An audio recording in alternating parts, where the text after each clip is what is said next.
পেঁপে দিয়ে গরুর মাংস অনেকেই খেয়েছেন, আবার অনেকের কাছে আকাশকল্পনীয় কিছু। চলেন ট্রাই করি।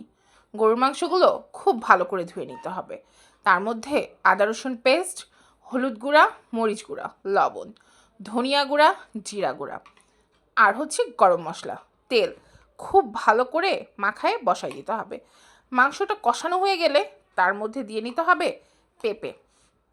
কিন্তু যেহেতু পেঁপেটা সিদ্ধ হইতে একটু টাইম লাগে, একটু পাতলা পাতলা করে দেওয়ার চেষ্টা করবেন। তারপর পেঁপে দিয়ে মাংস খুব ভালো করে কষায় নিতে হবে। কষানো হয়ে গেলে দিয়ে দিতে হবে পানি, অবশ্যই সেটা গরম পানি, কারণ মাংসের স্বাদ বৃদ্ধির জন্য গরম পানি মাস্ট। তারপর নামানোর আগে কিছু কাঁচামরিচ, গরম মশলা ছিটিয়ে নামাই নিতে পারেন। আর মাথায় রাখতে হবে পেঁপেটা সিদ্ধ হইতে বা মজতে কিছুটা টাইম লাগে, সেই জন্য চেক করে পানি দিবেন। আর না হওয়া পর্যন্ত একটু অপেক্ষা করবেন। চেষ্টা করবেন ভিন্ন স্বাদের রেসিপিগুলো ট্রাই করতে। ভালো থাকবেন।